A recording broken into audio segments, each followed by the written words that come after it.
Carol's work quite closely, and if she hadn't scrutinized as carefully as she has the laws, the rules of real estate finance and their role in the construction of these buildings, I think my work would have been much more difficult, because what I found out is that Frank Woolworth, a very interesting character, broke some of these rules, rigorously adhered to others, and without Carol's work it would have been really hard for me to figure out his role and his method of working within this particular context of early 20th century New York. So I really want to thank Carol.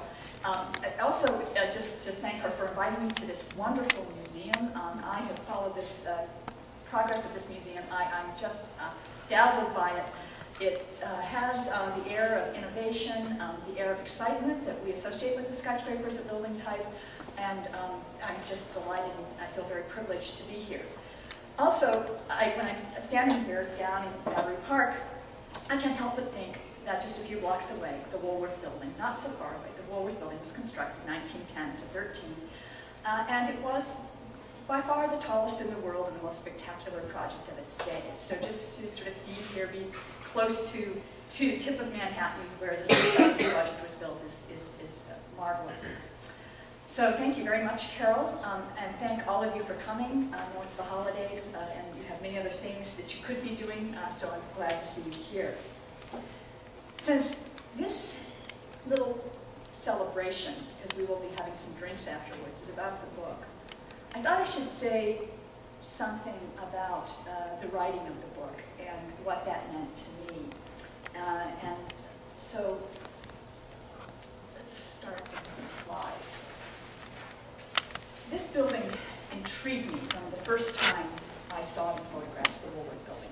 I hadn't visited it yet. I saw it from a distance from Boston in the photograph, and I thought, this is interesting. I knew it was the tallest skyscraper in the world, technologically on the forefront of things. To build that tall at this time was really a challenge. And I said, it looks like a cathedral. That's the first thing I noticed about it. It looked like a medieval cathedral. And so this, to me, presented a puzzle. It's extremely high, obviously very exciting, advanced building, but it has this retrospective, romantic imagery. And that, to me, suggested a contradiction. It suggested a contradiction that needed to be explained. And I sensed from the outset that the explanation would be complex. It would be culturally based in some way. It was not something I could dash off in a single sentence and explain it. You know, that it was somehow connected to this particular urban condition of early 20th century New York.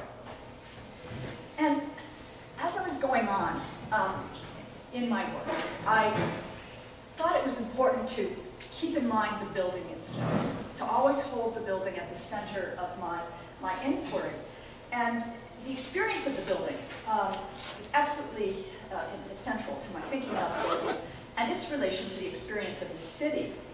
And so when you look at these views from around 1915, one gets the sense that people experience this building along the sidewalk, and then they entered the building, and you would see before you this fabulous lobby, the large scale for the era, suggesting a cathedral. In fact, it was called a Cathedral of Commerce.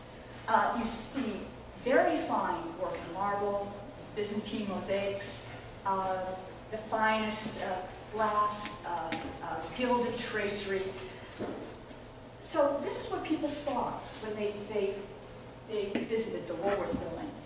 On axis on the right there, you would look up a stair, and that led up to the Irving National Exchange Bank. They helped finance the building.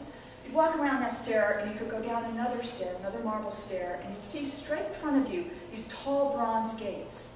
And those bronze gates led into the subway platforms of both the IRT and the BRT subway lines. And so your experience of this building started with the sidewalk. You entered this grand Tudor portal. You're in this wonderfully scaled, almost evoking a cathedral-like space.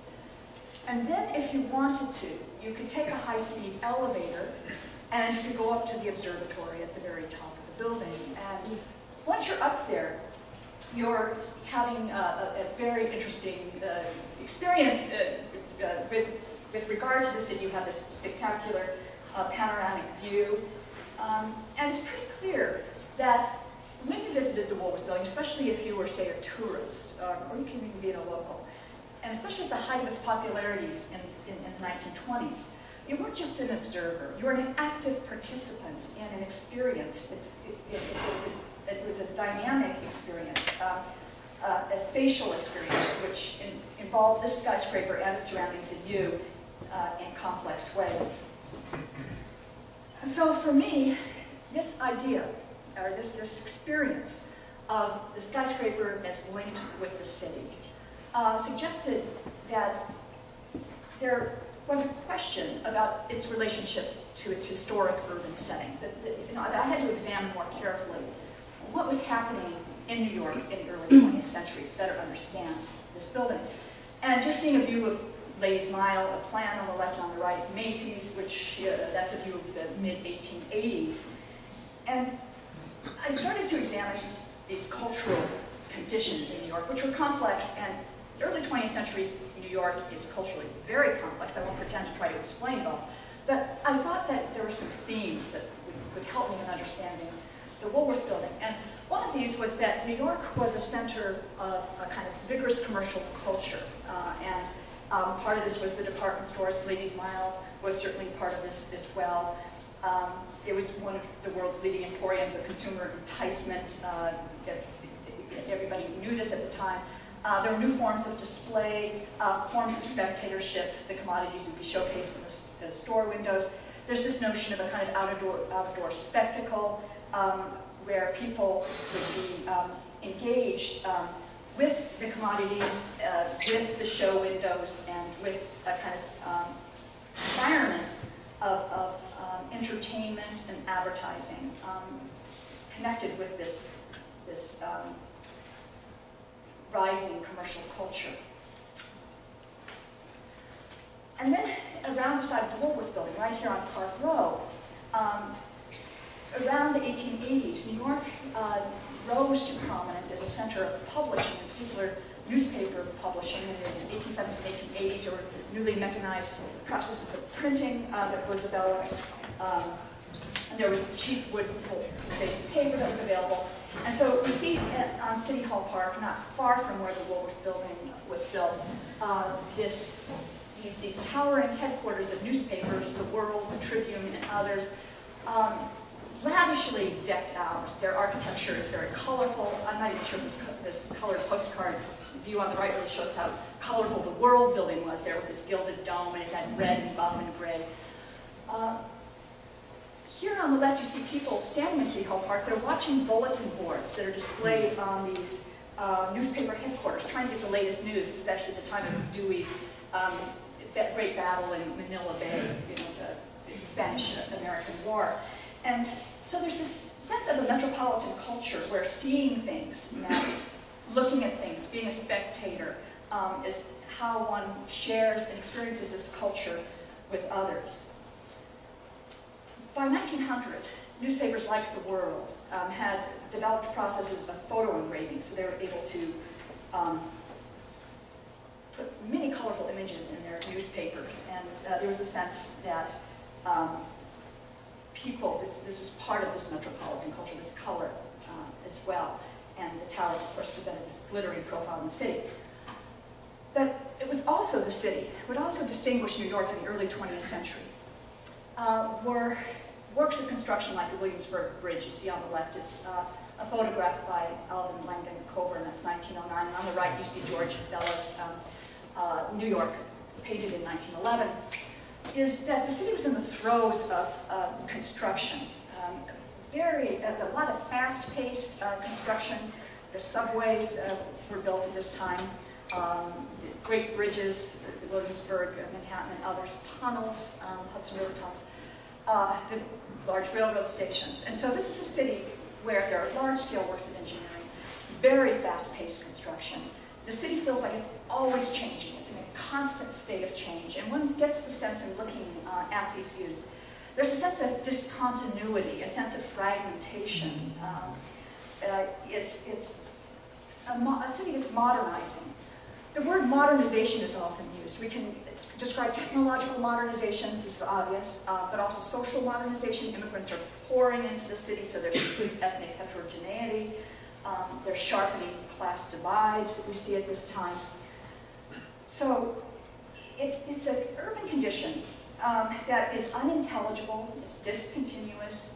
Certainly we see George Bellows on the right trying to make sense of it. The Ashcan School portrayed it realistically, trying to make sense of it.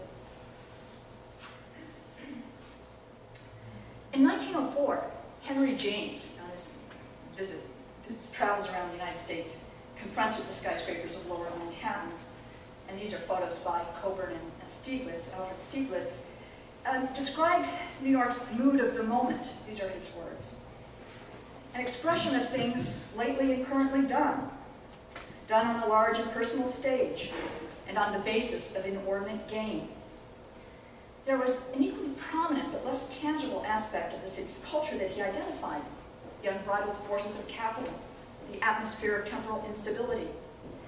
This we associate, or we know, characterize the experience of modernity. The new heights of the skyscrapers, slender towers with crowns that function like trademarks, mirrored the wave of corporate consolidation that occurred right around the century's turn. Henry Adams wrote of the cylinder exploding, forming great masses of steel and stone against the sky, and of new forces that must, at any cost, be brought under control.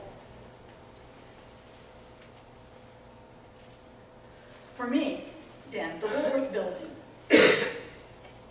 with this contradictory hybrid of fanciful Gothic features, tracery trails, gables, gargoyles, finials, and technologically audacious steel-framed engineering, started to suggest some of these discontinuities, these startling proximities, the unpredictability of the modern urban experience. In fact, I noticed that in the 19th century, Charles Baudelaire, and more recently Marshall Berman, have described a certain type of modern artist that throws himself into the parodies of the past, thereby expressing modernity's inner sense of dichotomy, of living in two worlds simultaneously.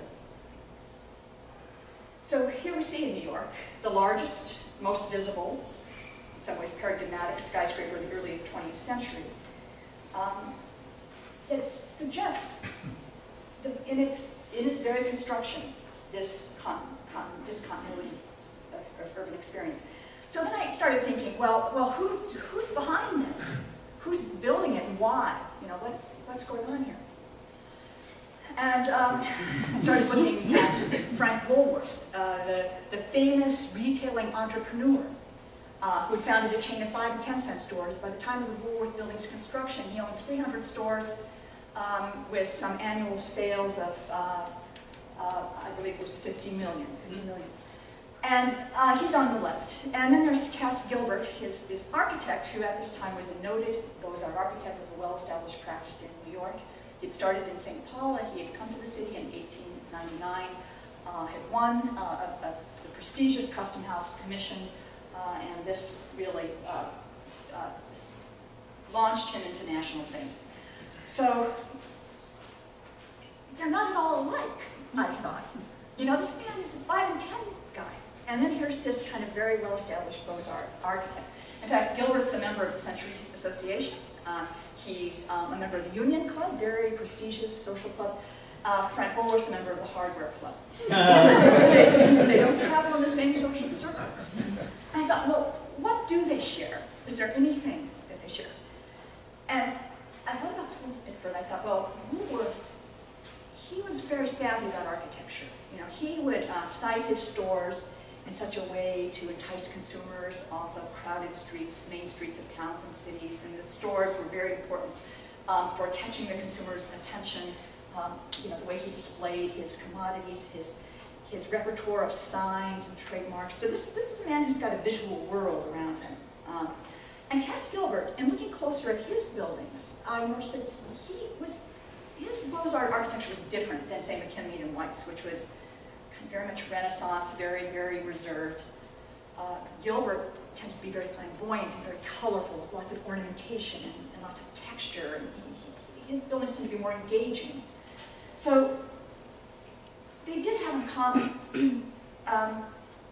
this idea that architecture could shape a person's experience, a spectator's experience of the city. There's no question. If we look a little closer at Woolworth, we can see this is a view of the store in Worcester, Massachusetts from 1906, and the interior of the store in Reading from around 1910. He had conceived his stores, as I said, he cited them very carefully. He had arranged his store interiors, as you can see on the right, to maximize the display of his goods. And he contrived this array of strategies for heightening the visibility of his stores. For instance, this sign that you see on the left, he developed that in 1886 and continued to refine it. It's a very large billboard-like sign, much larger than the typical signage of the day. And it was carmine red with gilded lettering. And so he developed a kind of array of strategies for heightening the appeal of his commodities to the sidewalk shopper. Not only this billboard-like sign, but the Diamond W trademark shortly after that. He was also known for fabricating theatrical store opening extravaganzas, which entertained these sidewalk crowds. At times, they dazzled crowds with these openings. He had orchestras, and so he was very much a showman. And then in 1900, he built this project, which I started to see as almost a prototype for the Woolworth Building. Not quite, but it's an important early project for Frank Woolworth.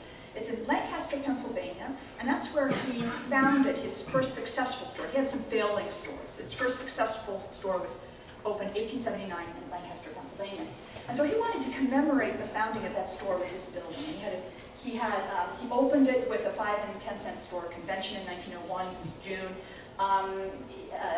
He had a very kind of lavish opening ceremony. The building itself was very interesting because on the ground floor it had a Woolworth store and a restaurant. On the top story, a roof garden for, he said, high-class theatrical entertainments. Sometimes symphony orchestras would perform here. In between, he sandwiched 4 stories of speculative office space, and that would actually pay for this building. It towered over everything in its surroundings, over all the buildings in its surroundings in Lancaster. It was elaborately lit up at night so that you could see it for miles. He took great pride in the fact that he chose a site on the wrong side of Queen Street, which is a busier street in Lancaster, but it was the wrong side of the street. And by building this building, he said he changed it into the right side of the street, to now a fashionable place to go shop. So I thought this was interesting. He modeled the 2 on Paris department stores. He was an inveterate European traveler. He traveled around every major metropolis in Europe looking at landmarks. Seeing style, that's his words, seeing style. He admired the Bon Marché, the Vestige, the Bougico, so on. And so he's seen this as being something like a Parisian department store. At the time he built this building, he had 59 stores, sales of $5 million. But in 1910, when he decided to undertake the Woolworth Building, as I mentioned earlier, 300 stores with sales of $50 million. And that's when he chose Cass Gilbert as his architect. And this was in April 1910 when the 2 got together. And that was within a month of Woolworth setting up the Broadway Park Place Company to finance this building, to finance this skyscraper. And then about 15 days later, he had selected his site at Broadway and Park Place and was able to assemble the parcels he needed to create a small rectangular site at Broadway Park Place. And then Gilbert was involved. So this all happened very quickly.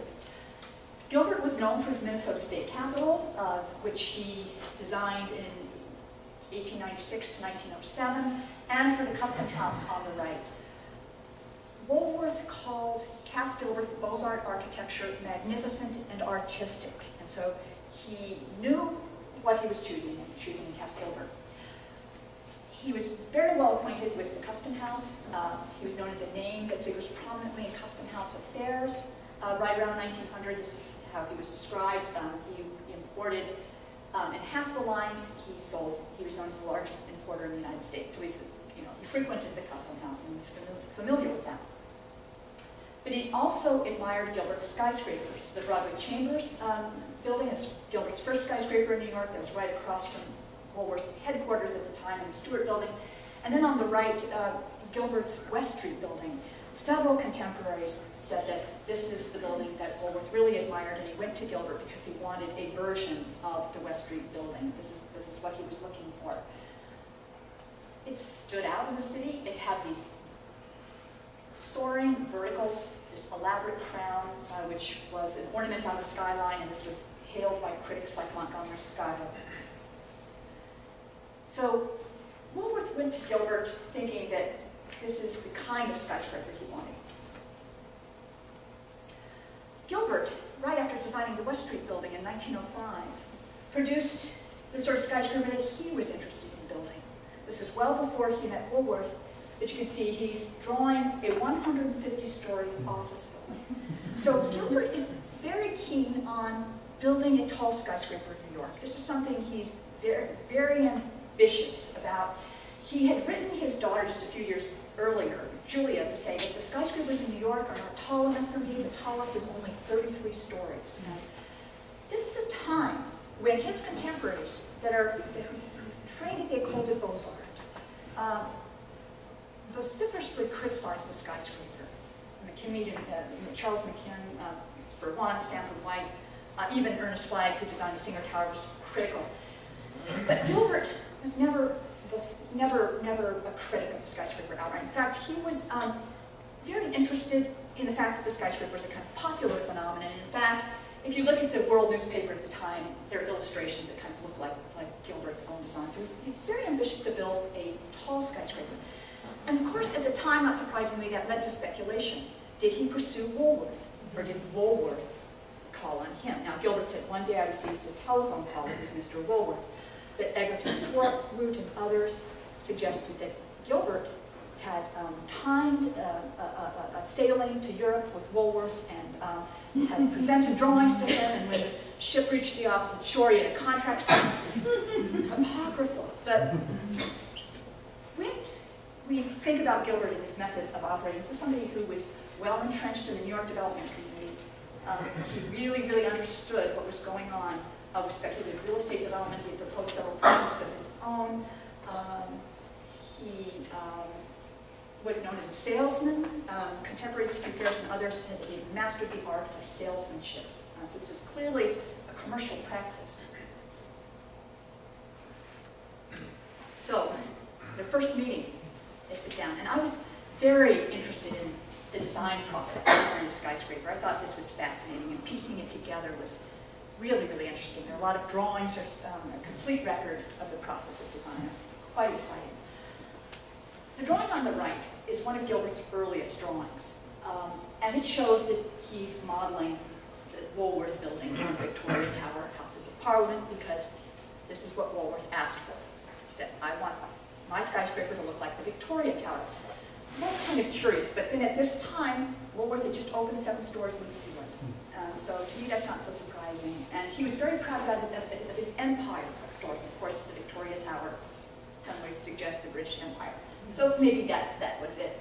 So he said to Gilbert, design something for me that looks like the Victoria Tower. The other thing is Woolworth, being keenly attuned to trademarks, of course he designed his own Diamond W trademark, that was his design, knew that the Singer Tower had a distinctive presence on the skyline, and he wanted to distinguish his tower from the Singer Tower and the others as a kind of trademark on the skyline. Next. The design grew in fits and starts. It's hard to know who proposed building the tallest skyscraper in the world, simply because Julia Finch Gilbert, Gilbert's wife, said they conspired to build the tallest in the world. But on the right, you see Scheme 17. The skyscraper started out as 20 stories. Then it became 30 stories. This is a scheme you see on the left, still based on Houses of Parliament.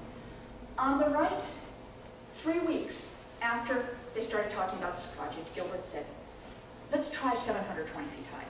That would make it the tallest in the world. But we have to get the whole site to do this, which would be difficult. But nonetheless, Gilbert offered this proposal. And it's interesting because at this point on the right, we're seeing a different kind of skyscraper. It doesn't look like the Houses of Parliament anymore.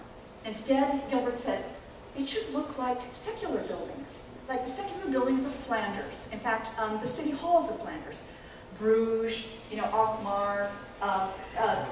These are the designs that he was thinking of. Brussels, Compiègne, most notably the city hall in Bruges. He had identified, he was thinking, Gilbert, who had traveled repeatedly to Flanders, that there was some kinship between modern commercial New York and these free trading cities of the Middle Ages. Here's a sketch from Bruges on the right, and we're seeing a view from around 1550 of Bruges. His sketch suggests, and he had a number of sketches from Flanders, that he wanted to allude to these free trading cities, to the mercantile commerce of the Middle Ages. This commerce that was made up of these informal merchant communities, colonies of agents, far-flung routes of trade. He may well have wanted to present New York audiences with a benign image of commerce, calling to mind a simpler era of merchant autonomy, as opposed to the large-scale consolidation and rigid hierarchies identified in early 20th century New York, the corporate headquarters of the nation, which at this time was under harsh criticism by Herbert Crowley, a progressive critic, and many others. He said Crowley that rich men and big corporations, he identified those with social disintegration. Those were his words. I'm not going to show you all of the designs. I'll spare you that. They're in the book. But eventually, by January 1911, they arrived at this final design. And the project grew in fits and starts because Woolworth had great trouble acquiring the entire site. There was a holdout at the Barclay corner that really, really frustrated him. The holdout finally gave in at the last minute. And suddenly, overnight, Gilbert produces this design, has his structural engineer Gunvald Aus redesign all the structural steel. They move the foundations, which the foundation was already constructed. They move the whole foundation south to accommodate this new scale of the building. But during the later stages of design, what we find is it's no longer the Victoria Tower. It's still a little bit these, these secular Gothic buildings of the Middle Ages in Flanders that Gilbert admires. But Gilbert and his office associates began consulting a range of Gothic sources, many of them cathedral sources. A favorite was the Antwerp Cathedral. This is Gilbert's own drawing of the Church of Saint-Ouen at Rouen. His own sketchbooks were full of flamboyant Gothic details. So they're mixing with a blend of church and cathedral sources and using this for the ornament in the design. I found this interesting. He's collapsing the distinction between the sacred and the secular. Right at this time, critics are writing about how, and these are critics who are followers of Ruskin and his nature-inspired ethic of authenticity. They're writing about fears that individuals of artistic genius working within a commodity civilization might turn into acute manipulators of surface effects. Gilbert's overt use of cathedral sources for an overtly commercial purpose challenged a well-established nexus of beliefs that we identify, and they're ethical, moral and ethical beliefs that we identify with the 19th century Gothic revival. Yet both Gilbert and Woolworth, when asked, is it a cathedral of commerce? No. Gilbert repeatedly, into the 20s, defended himself to say it's a secular building. It is not a cathedral. And besides, it was a masterpiece of Beaux-Arts architecture. It was a work of high art. This is what they were thinking, Gilbert and Woolworth. They were making every effort to make this a Beaux-Arts masterpiece, in a sense, to resist the very forces of sensationalism and spectacle identified with Woolworth stores, identified with certain aspects of New York's commercial milieu. Gilbert sent his design to the noted architectural renderer, Hewson Hawley. Hawley presented a version of the Woolworth Building in sparkling white, with gilded roofs set against a blue and rose-colored sky. Cementing Gilbert's design even before construction as a widely recognized visual phenomenon. May 4th, 1911 at 12 o'clock noon, Woolworth, determined to promote his project as widely as possible, photographed and copyrighted Holly's drawing, sent it in Gilbert's design, sent it to New York's major newspapers, the Times, World, Herald, Tribune, and the Post, with instruction for a simultaneous publication for the sake of impact in their Sunday editions. It was a dramatic unveiling of Gilbert's Gothic design before a wide newspaper reading public. This was one of Woolworth's cleverest showmanship strategies. The accompanying headline, "Woolworth Building will be world's greatest skyscraper," was presented as if a self-fulfilling prophecy. Woolworth may well have contrived with enterprising newspapermen to create such a grand illusion as this, an early version of the modern media event. He didn't stop. He had Irving Underhill, the noted commercial photographer, take photographs of the Woolworth Building's construction at timed intervals. He took the photographs, sent them to his store managers, sent them to agents around the world, and said, it should be distributed, these photographs published as widely as possible. At the skyscraper's completion, he, with Hugh McAdamy, who started out as the project's press agent, but then, once Gilbert's design was completed, Woolworth said, "I'm appointing you director of advertising." They contrived this breathtaking opening. It was an electrical opening. It took place April 24th, 1913. Fully exploited City Hall Park as a grand setting for the spectacular. They had President Woodrow Wilson push a button on his desk in Washington, D.C. It was a button that was telegraphically wired to Woolworth's power plant, and the 80,000 incandescent bulbs of its interior flashed on all at once. The skyscraper leapt into full view as a brilliantly illuminated object against the evening blackness. McAdamy had news of the event flashed by Marconi wireless operators from Woolworth's tower to the Eiffel Tower, and from there to all European capitals. According to some reports, the flash could be seen for 100 miles out to sea. In the following days and weeks, one source estimated that some 2 million words of publicity about Woolworth, the skyscraper, and the event filled American newspapers and magazines. All of this points to this vibrant urban culture of mass entertainment, mass spectatorship, in which Woolworth and a skyscraper both competed and triumphed. And all pointed to a newly powerful role for the skyscraper in the city. Regardless of these efforts to publicize, Woolworth was quite serious about being up to date. In fact, he wrote in Gilbert, I have a letter where he said, "You have to keep an eye on these engineers. We've got to make sure we get the modern, up-to-date things." He might have taken pride in Scientific American publishing his building on the cover of its March 1913 edition, comparing it with the Eiffel Tower. Journalists went on about how the Woolworth, in fact, rivaled the Eiffel Tower. Scientific American presented it as a technological achievement, exemplar of national progress. We have to admit, though, that Woolworth's interest in technology also, in part, reflected the retailing world's long-standing attachment to novel materials, building methods, and inventions, among them plate glass, iron, and electricity. But still, he took all of this to a new level of spectacularization. Woolworth, furthermore, was competing with other great works of construction in New York. Obviously, the great railroad stations, the subway, but also the recently completed Singer and Metropolitan life insurance towers.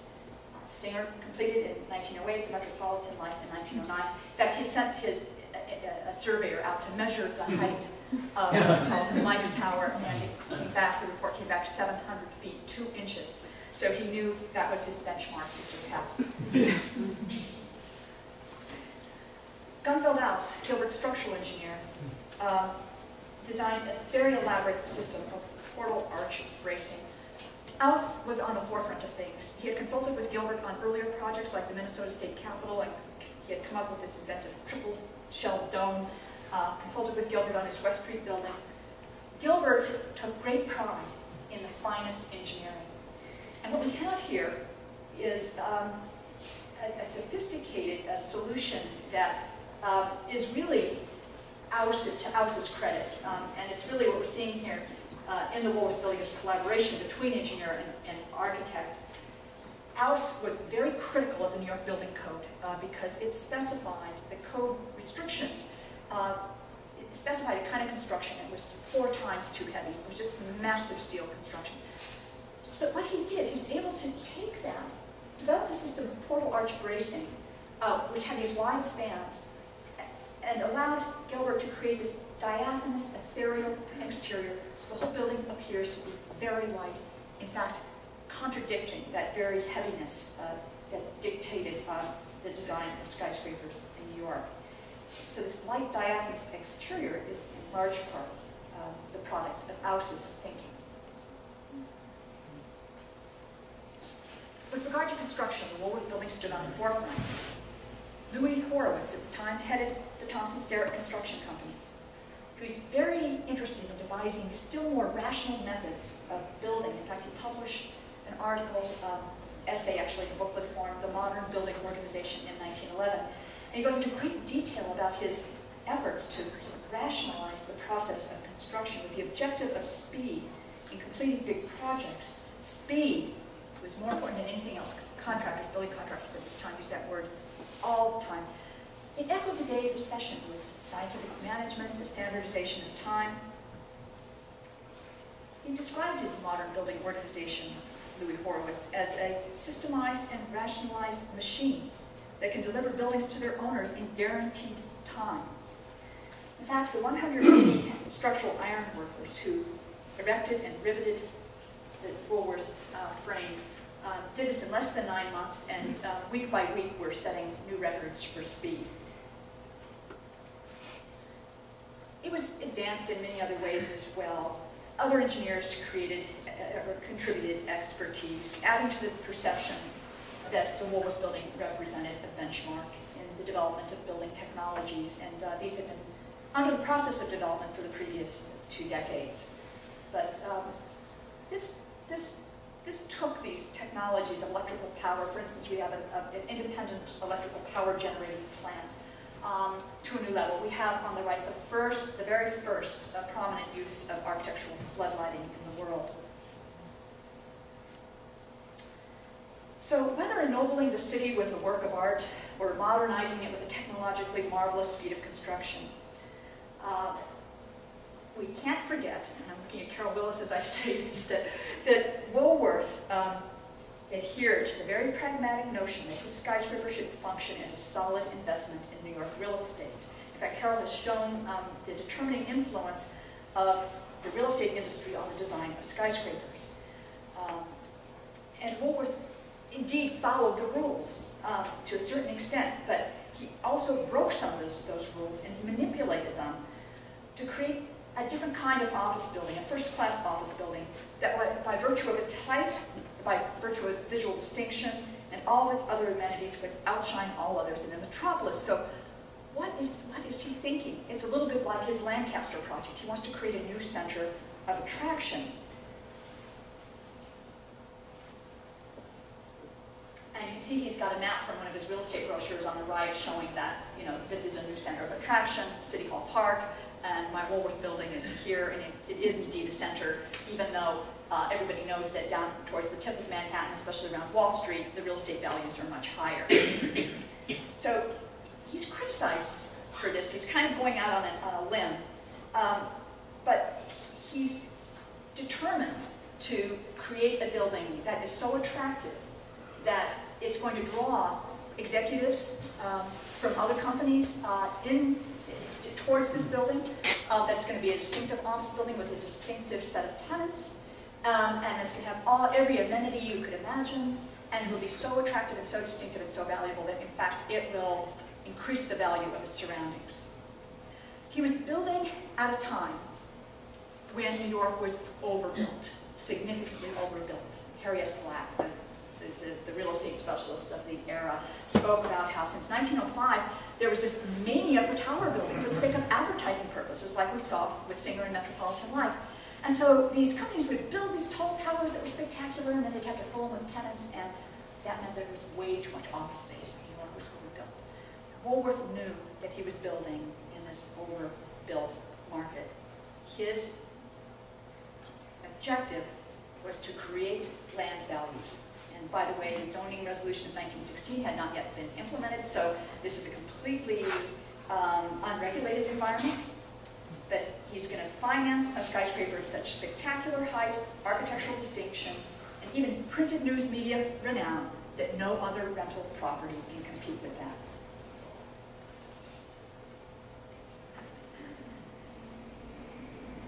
He had designed it as a setting for office work, to be sure, but soon enough, under his direction and Gilbert's collaboration, the project evolved into one of the city's most prominent sites for high-style consumption, a city within a city.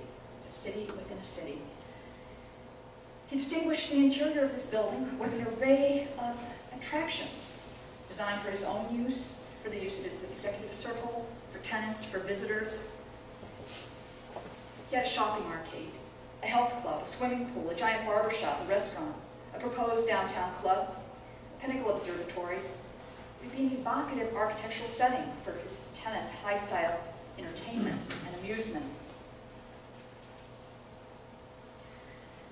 Seeking to rival, if not surpass, the opulence and sophistication of the city's splendid settings for elite consumption, he, along with Gilbert, conceived an array of interior spaces designed independently with European styles of decoration and furnishings, suggesting old world opulence and splendor.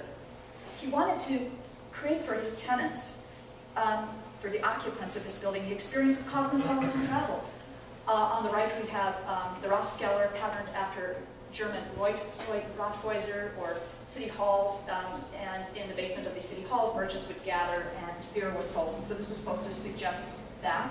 On the left, this is Irving National Bank and the main banking hall, as well as all of the spaces of the bank were to recall Elizabethan halls and houses. And every space was distinctive.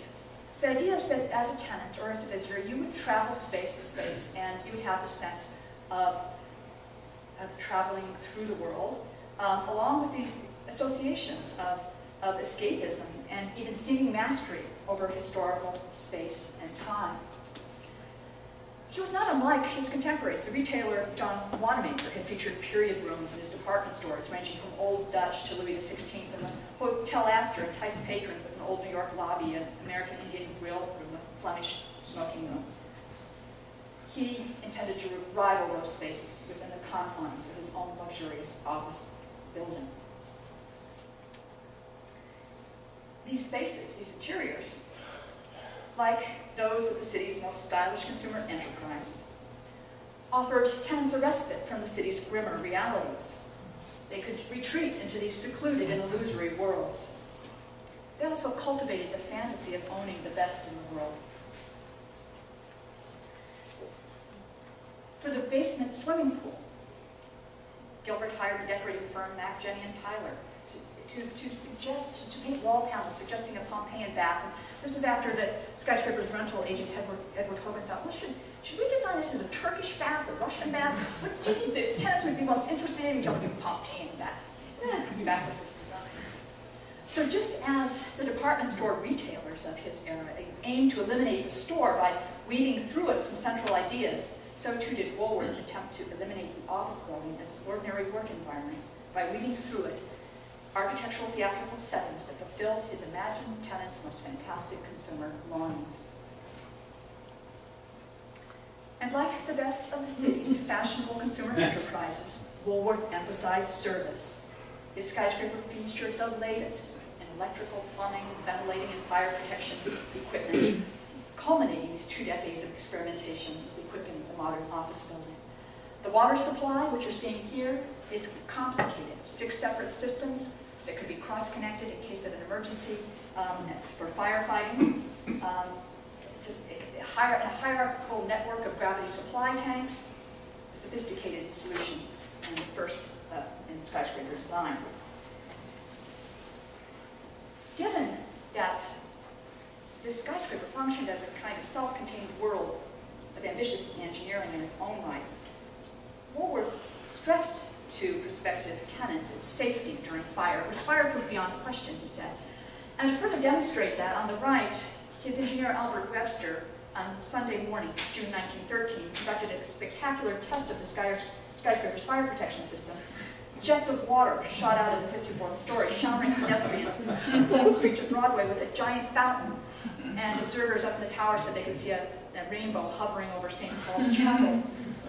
Webster's aim was practical as well as symbolic. He wanted to ascertain how much pressure a fire pump could develop at 780 feet, but also to demonstrate publicly that the Woolworth Building had the capacity to quench its own fires. It didn't need ladders and crews from the city's fire department.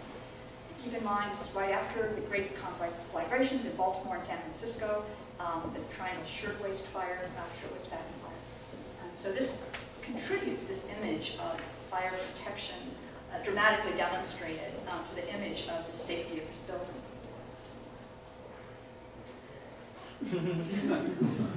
Frequently compared with ocean liners. In this case, it's being compared with Scientific American with the Imperator, the longest ocean liner in the world. This is 1913. Their attention to these problems of safety, Gilbert and Woolworth, contributed to the public perception of the skyscraper as a giant ocean liner, sailing in open sea, fully serviced, self-sufficient, and in the face of danger, inviolably secure. Like his contemporaries in the hotel industry, Woolworth took pride in the power of technology and service to guarantee for his tenants a perfected environment of comfort and safety. He expected the most fastidious of tenants. He treated those tenants like his store customers as guests. He distilled for them the entire metropolitan experience within his skyscraper, demonstrating his own faith in New York, which he had earlier identified as in 1890 with modern America. And now he was calling and saying he had faith in New York as the world's greatest metropolis.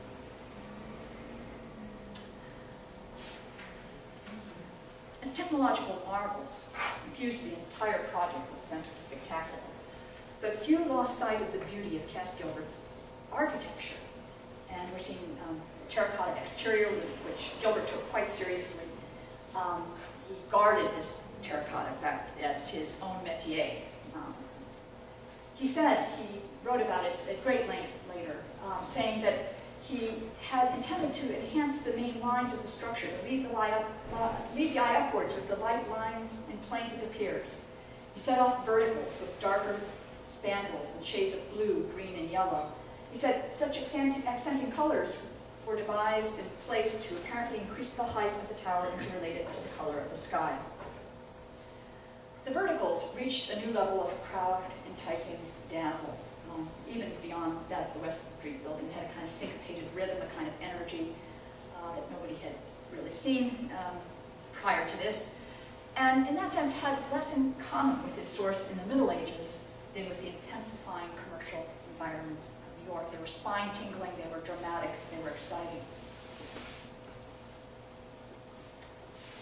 Early 20th century New York then was functioning as a kind of urban stage on which Woolworth and Gilbert could play out their ambitious aims.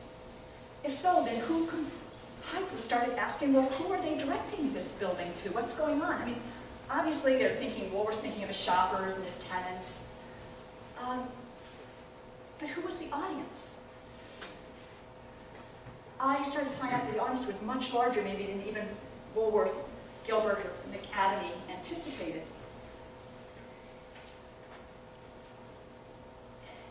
And maybe Woolworth was thinking of this broader audience as well, but in any case, this project illuminated a complex cultural dynamic existing between his building, modernity, and the city.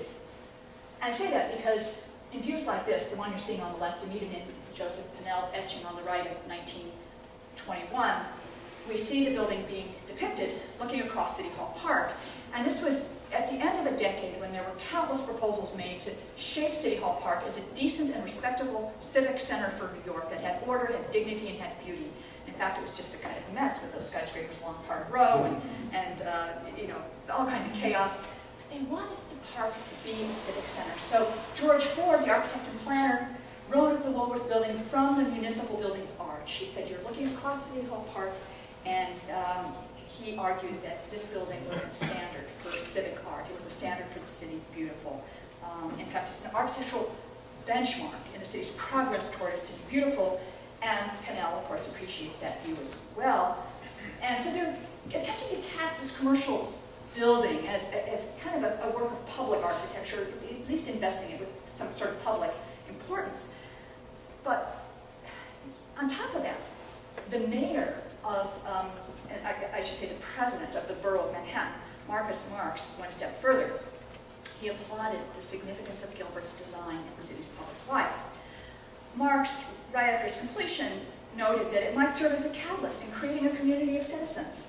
It signified the possibilities inherent in a coming together of immigrants speaking so many tongues, with the city's representatives in government. We'll get those immigrants away from those designing bosses, and we'll bring them together as inspired good citizens. They'd be alive to public service. Buildings like this will inspire them.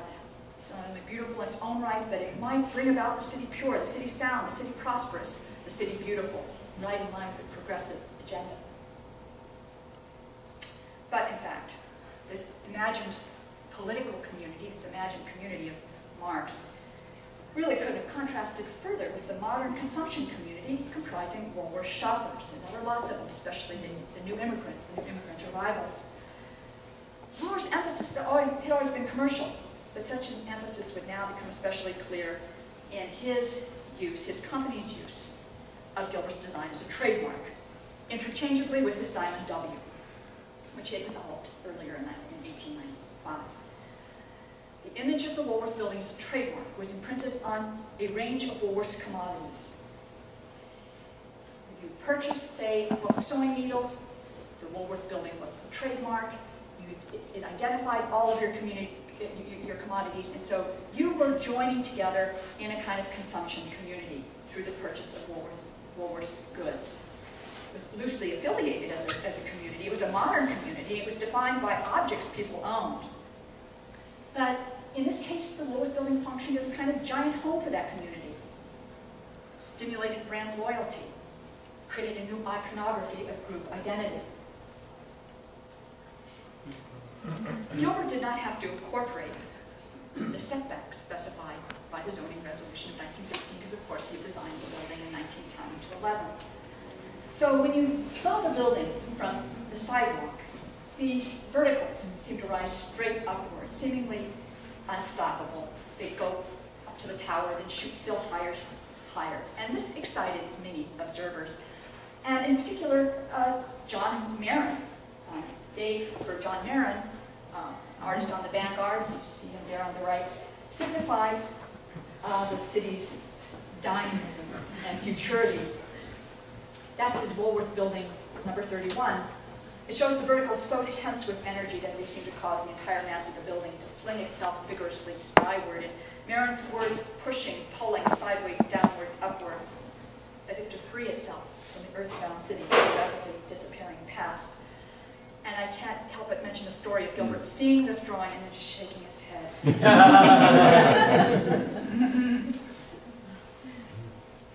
It was the Pinnacle Observatory, more than any other feature of the building, that made the Woolworth Building internationally known.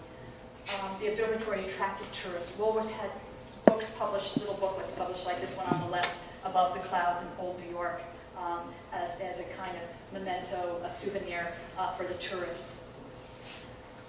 But another source of the observatory's appeal, besides the fact that you just visited and say went there, was that it offered really interesting viewing experience. In fact, it altered people's perceptions of the city. There was this new experience that came out of confronting the city from on high, seeing the city of skyscrapers around you, the space-defying structures of a futuristically vertical world. They celebrated everyday life, but Alvin Langdon Coburn also suggested how this new way of seeing the city, this new perceptual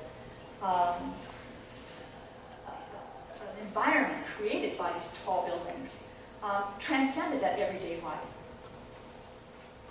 Coburn produced the photograph of the Woolworth that you see on the right, 1 year after he had produced pictures of Yosemite and Grand Canyon, and this photograph was in the series New York from its Pinnacles.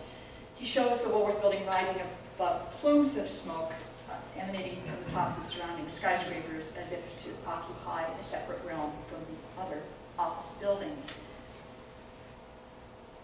The experience of panoramic viewing from the top of the Woolworth Tower, regardless of what Woolworth's objectives were, echoed the quickening pace and modernity of life in early 20th century New York.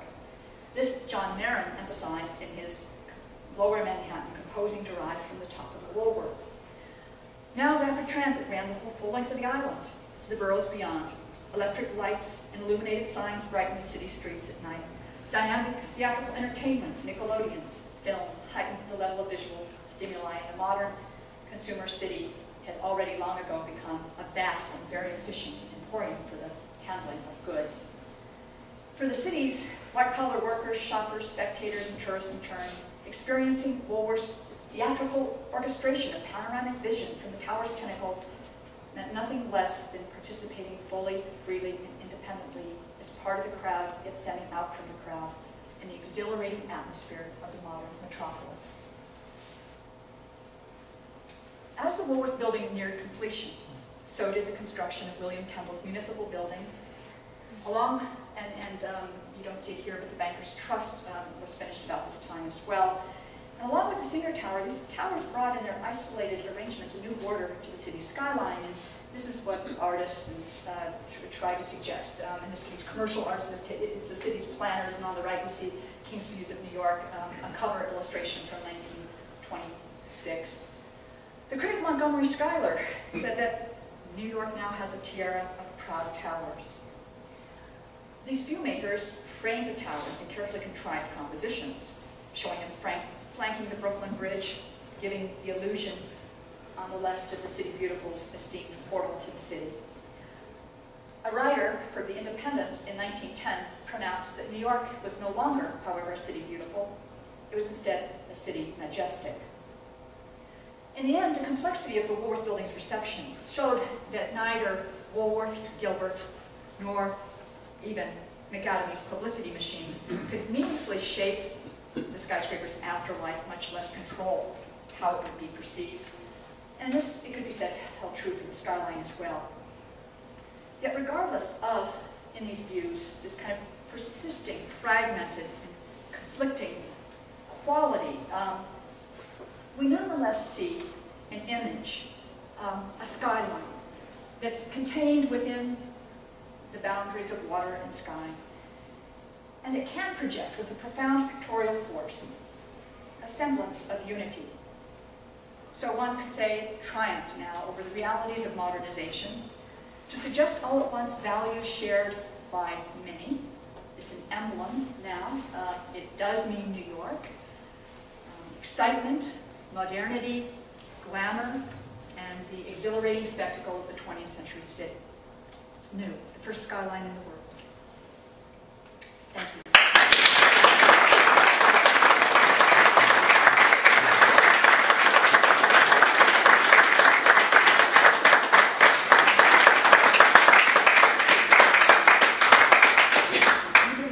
Even though you talked a little bit over the time, you said, while we open the wine, why don't we take a couple of questions and then we can have some light on.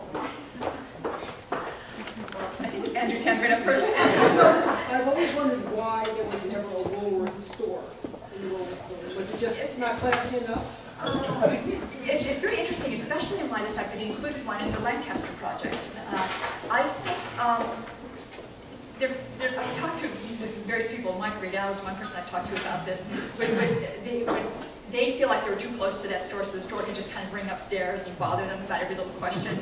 Or I really sort of, my sense of this, and in fact I should say that Woolworth specified that a store could not be put into that building. So that was part of the agreement of people who located shops on that ground floor, that nothing like a Woolworth store should even be in the building. So he didn't want, by legal restriction, he did not want a Woolworth store there. And the nearest one was up on Union Square, and there were some 13 around, just lower Manhattan, just Manhattan at that time. There are others in Brooklyn And I think he just wanted, I think what my interpretation of this is that he was more interested in identifying himself with Wall Street, with Urban National Bank, with New York as a center of finance. He was a capitalist, he was prominent, he had made it, he had many investments outside of just the stores. And I think his identity is that of a capitalist, and he's connected. He is on the board of several big, large companies, and that's what his identity. I think he wanted to separate himself from the stores. Excuse me. Now, I was interested in your mentioning of Gilbert and his flamboyance and his color. The drawing that was done that showed the building to be white, of the fact that this is a fireproof structure. And I wonder whether you think that something else instead of terracotta could have been used, or whether Gilbert was so wedded to it that it was inevitable. I mean, what about marble? Yeah, marble did come up. In fact, there's in the book there's an illustration of the project being redesigned as a classical skyscraper in marble. And Gilbert, in fact, consulted with Norcross in Boston and with Paul Starrett as well, and they said that terracotta would be problematic, but that it would not withstand the weather, and that you should really construct it out of marble.